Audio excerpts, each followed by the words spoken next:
क्योंकि माता सती शिव को अपने हृदय में बिठाती है।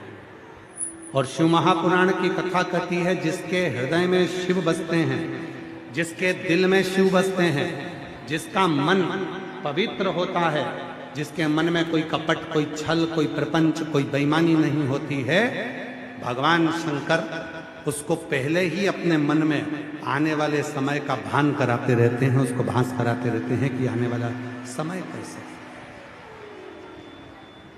शिव उसको आने वाले समय का भान कराते रहते, भगवान शंकर उसको आने वाले समय का भास कराते रहते, उसको दिखाते रहते हैं कि आने वाला समय कैसा है। इसीलिए शायद एक घर की जो स्त्री होती है, घर की जो नारी होती है, घर की जो माँ होती है, घर में रहने वाली जो स्त्री होती है, वो थोड़ा सा उसको पूजन करते करते, भजन करते करते, स्मरण करते करते, सबकी सेवा करते करते, सबको भोजन कराते कराते, सबकी सेवा करते करते, घर की स्त्री में एक अलग से, घर की स्त्री में एक अलग से कोई ऐसी ऊर्जा आ जाती है, जिस ऊर्जा के कारण उसको स्मरण होने लगता है कि मुझे लग रहा है कि मेरे बेटे के साथ कुछ गलत होने वाला है, मुझे लग रहा है कि मेरे ससुर के साथ गलत होने वाला है, मुझे लग रहा है मेरे भाई के साथ कुछ गलत होने वाला है, मुझे लग रहा है कि मेरे साथ ये गलत होने वाला है। उसके स्मरण में ये बात आने लगती है। जो शिव की भक्ति में रमा है, जो भगवान शंकर की साधना में, इसीलिए कहते हैं पूरी दुनिया में धर्म केवल पत्नी के नाम के आगे ही लगा है, बाकी के धर्म किसी के नाम के आगे नहीं लगा है। धर्म केवल पत्नी के नाम के आगे लगा है, इसलिए उसको कहते हैं धर्म पत्नी। जम के बोलो, क्या बोलते हैं? धर्म पत्नी।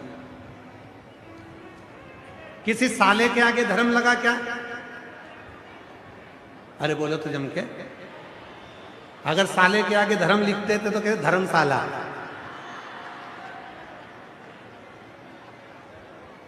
किसी साले के आगे धर्म लगा? नहीं। साली के आगे धर्म लगा? सासू के आगे धर्म लगा? ससुर के आगे धर्म लगा? किसी के आगे, पति के नाम के आगे भी धर्म नहीं लगा। आज तक किसी ने नहीं सुना होगा धर्म पति। जिसने भी सुना, एक ही सुना, धर्म पत्नी। क्यों कहा धर्म पत्नी? ये धर्म पत्नी का जो शब्द निकला है, ये मेरी माता सती से निकला है। क्यों? माता सती कथा सुनकर आई थी, और कथा सुनकर आने के बाद माता सती के स्मरण में आने लगा कि अब मेरे साथ कुछ ना कुछ गलत होने वाला है, मेरे पति का कहीं ना कहीं कुछ अपमान होने वाला है। माता सती की बुद्धि में ये बात आने लगी, और जिसने शंकर की कथा सुनी है, जिसने भगवान का भजन किया है, जिसने मंत्र जाप किया है, जिसने श्री शिवाय नमस्तुभ्यम को जपा है, जिसके दरवाजे पर श्री शिवाय नमस्तुभ्यम का स्टिकर लगा है, जिसके दिल में शंकर बैठे हैं, उसको आने वाले समय का खुद भान होने लगता है कि होने वाला समय क्या है, उसके स्मरण में आने लगता है।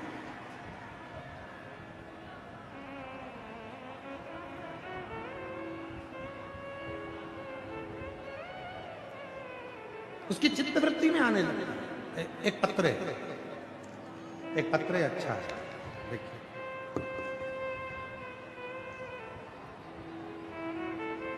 अंजू व्यर्थ की बातों से दूर होकर, आपको कथा से मतलब है, आपको सीहोर वाला बाबा कुबेर भंडारी आया है, कथा सुनना है, व्यर्थ की बातों में नहीं लगना है। कथा सुनो, अपने जीवन में उतारो, और अपने जीवन को धन्य बनाकर झोली भरकर अपने बाप के घर से लेकर चलो। व्यर्थ की चर्चा, खूब बाबा का बहुत।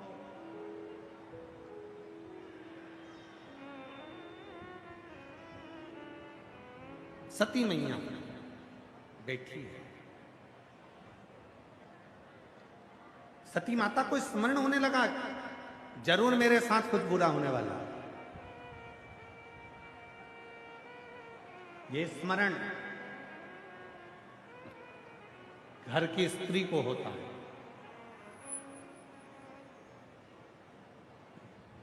कई बार घर की माताएं कह देती है, मेरी आज सीधी आंख फड़क रही है, आज मुझे अच्छा नहीं लग रहा है, आज मुझे भय सा लग रहा है, बेटा गलत सपने आ रहे हैं। तो कई बार बच्चे कहते थे, क्या मम्मा सब सपने तेरे को ही आते हैं, सब आंख तेरी फड़कती है, हमारी तो कभी नहीं फड़कती। अब उसको कौन समझाए? शिव महापुराण की कथा में लिखा है, धर्म केवल एक के आगे लगा है और वो है घर की स्त्री। इसलिए घर की नारी को धर्म पत्नी कहते हैं।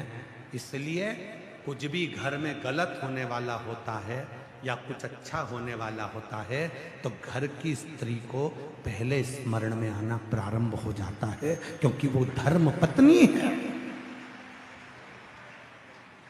चाहे घर की लड़की हो, घर की बहू हो, घर की बेटी हो, घर की सास हो, घर की नानी हो, घर की दादी हो, घर का कोई भी स्त्री है वो धर्म से है और धर्म के कारण बस उसके स्मरण में ही आता, उसकी चित्त वृत्ति में ही आता, उसकी सोच में ही आता।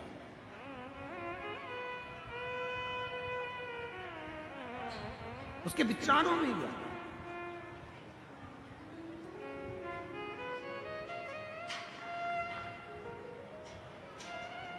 कितना सुंदर है। एक पुरुष शिव को जल चढ़ाता है, उस जल का फल पुरुष को खुद मिलता है और उसके परिवार वालों को मिलता है। खुद के परिवार वालों को मिलेगा और खुद को मिलेगा। और एक स्त्री शिव को जल चढ़ाती है तो मायके की भी 71 पीढ़ी ताड़ देती है और ससुराल की भी 71 पीढ़ी ताड़ देती है।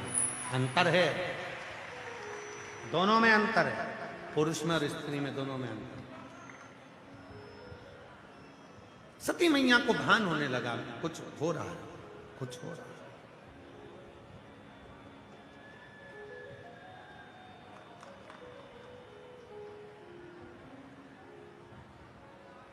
सती मैया के स्मरण में कुछ भान आने लगा और महाराज, संसार में दो चोर बड़े भारी हैं जो तुम्हारी खुशियों को चुरा लेते हैं। संसार में दो चोर सबसे बड़े चोटे हैं। संसार में दो चोर ऐसे हैं जो तुम्हारी खुशियों को चुरा लेते हैं। पहले नंबर का चोर है तुम्हारी खुशियों को चुराने वाला तुम्हारी पुरानी यादें। तुम जितना पुराना अपना समय याद करोगे उतनी तुम्हारी खुशियां समाप्त हो जाएगी। और दूसरे नंबर का चोर है आने वाले समय की चिंता। ये भी वो चोर है जो तुम्हारी खुशियों को चुरा लेता है। इसलिए शिव महापुराण की कथा कहती है, ना पुराना याद करो ना आने वाले समय की चिंता करो। आज की आज शंकर के मंदिर में एक लोटा जल समर्पित कर कर अपने बाबा को याद करो, जिससे आने वाला समय भी सुधरेगा और जिंदगी भी सुधरेगी। ये अपने सुख को चुरा लेते हैं, ये अपने सुख को चुराने वाले हैं। एक पत्र है, अच्छा है, देखिए।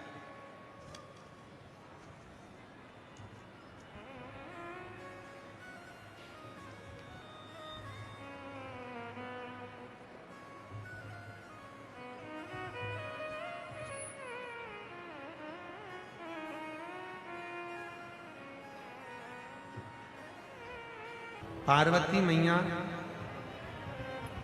भ्रमरी बनकर, मधुमक्खी बनकर एक पुष्प के अंदर जाकर बैठ और उसी पुष्प में पार्वती जी शिव जी की साधना करने लगती। भगवान शंकर की साधना में, भगवान शिव की साधना में माता पार्वती जी डूबती। शिव साधना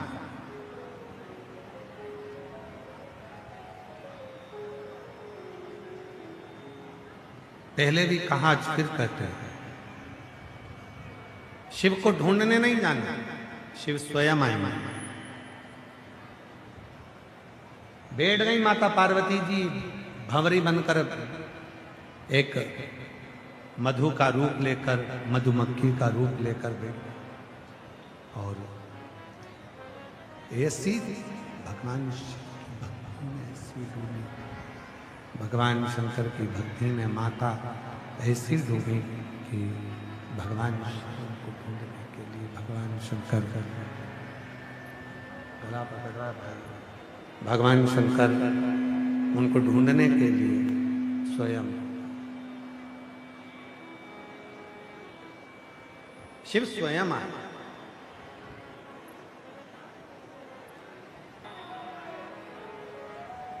बीमारी आती है तो जाने में थोड़ा समय लेती है। बीज बोया है तो पेड़ लगने में थोड़ा समय लगेगा। गर्भ में बच्चा आया है तो जन्म लेने में भी 9 महीना लगेगा। उसी तरह शिव जी को जल चढ़ाते रहो, चढ़ाते रहो, चढ़ाते रहो। श्री शिवाय नमस्तुभ्यम बोलते रहो। एक ना एक दिन मेरा भोलेनाथ तुम्हारा दुख काटने के लिए जरूर आएगा।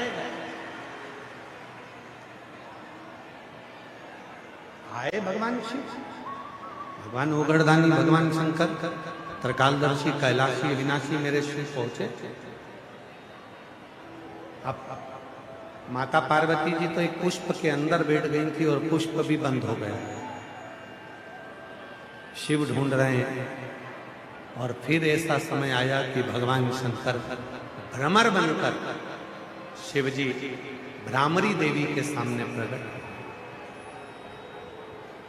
भ्रामरी शिव जी का एक नाम है ब्रह्मेश्वर महादेव। जम के बोलो कौन सा नाम है? हाँ, आवाज नहीं आई, फिर से बोलो ब्रह्मेश्वर महादेव।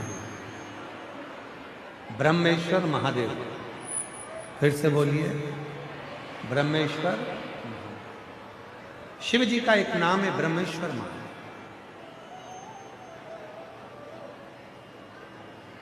ये कंधे से लेकर कानों का दर्द, सिर का पीछे का दर्द, माइग्रेन का दर्द, और ये शरीर का जो ये फेस का दर्द, कंधे तक का जितना भी दर्द होता है, यहाँ से लेकर सिर का, कंधे का, माइग्रेन का, और ये कई बार साइटिका के दर्द के लिए भी वो ब्रह्मेश्वर महादेव का स्मरण, सुख ब्रह्मेश्वर।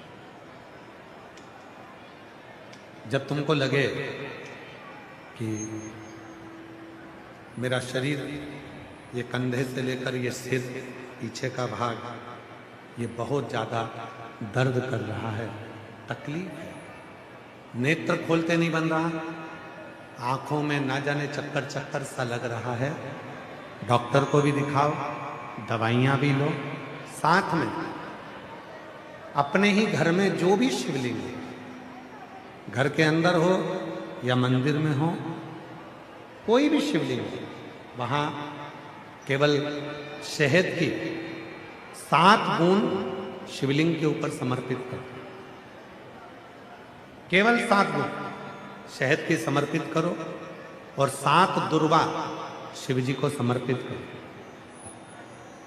शहद की बूंदों को वापिस चम्मच में लेकर आ जाइए, 7 दुर्वा को उठाकर लेकर आ जाइए। शहद